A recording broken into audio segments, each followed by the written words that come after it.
Bonjour et bienvenue dans Pop Socket, le format où j'ai 5 minutes pour vous raconter toute l'actualité pop culture de la semaine. Aujourd'hui j'ai surtout un sujet très concentré sur le légal dont j'aimerais vous parler. Ça va peut-être vous assoupir un petit peu, mais restez avec moi, je trouve ça super intéressant et j'espère que vous aussi. On commence directement en musique. Il y a quelques semaines je vous parlais de la sortie du nouvel album Dolce qui est désormais prévu pour fin août. Et bien mardi est sorti un trailer d'un film filmé en IMAX qui sortira en salle pour accompagner la sortie de cet album. Diffusé dans certaines salles participantes le jour de la sortie de son album et ce jour-là uniquement, le film aura pour thème les joies et horreurs de la grossesse et de l'accouchement. Vous ne le saviez peut-être pas du coup, mais Halsey est actuellement enceinte et devrait accoucher maintenant sous peu.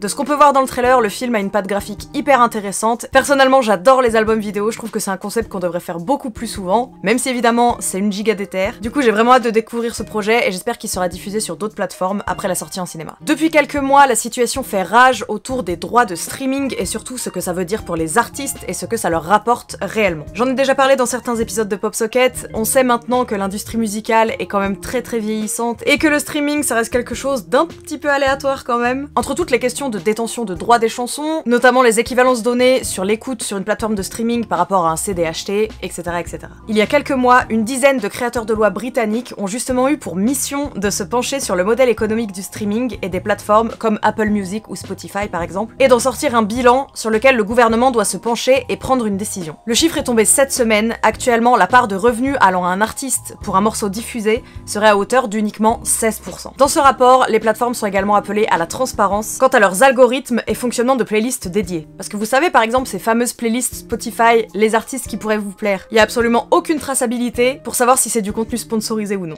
Si par exemple moi demain je signe en tant qu'artiste chez un grand label et que ce label veut payer Spotify pour que je sois mise en avant, c'est probablement une possibilité. J'ai aucune idée du fait si le gouvernement britannique va prendre des décisions suite à ce rapport, mais en tout cas je trouve ça bien que les choses avancent et que petit à petit ce soit su et qu'on en parle et qu'on puisse faire valoir le droit des artistes. On va parler très rapidement des Emmy Awards qui sont les Oscars des séries télé. Cette année aura lieu la 73e édition des Emmy Awards. Je vais vous mettre en description tous les nommés comme ça.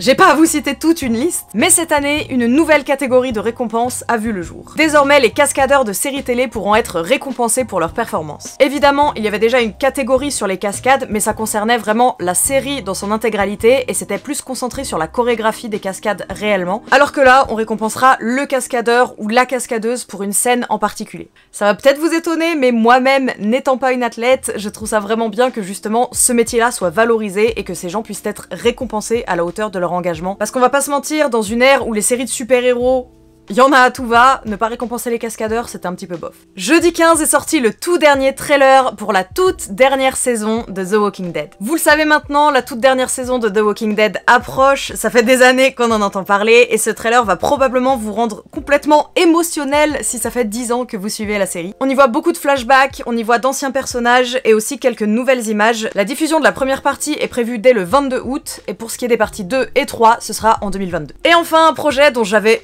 absolument pas entendu parler et j'ai aucune idée de pourquoi. Une adaptation de la légende arthurienne de Sir Gawain et du Chevalier Vert est en projet, et on a eu cette semaine un tout nouvel extrait, donc pas un trailer, juste un extrait de scène, et ça semble être la scène d'ouverture. Dans le rôle principal, on retrouve Dev Patel, que vous connaissez très certainement de Slumdog Millionnaire, ou si vous êtes un vrai et un ancien de Skins.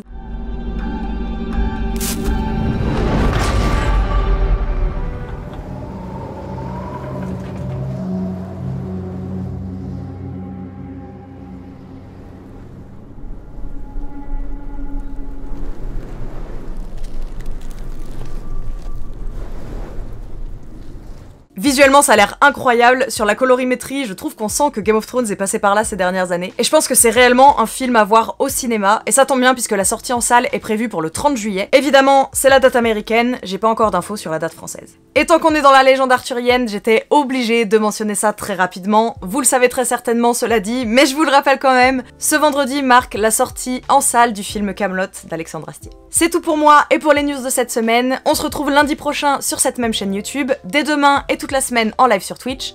En attendant, prenez soin de vous, hydratez-vous bien, portez-vous bien, et à lundi prochain. Ciao.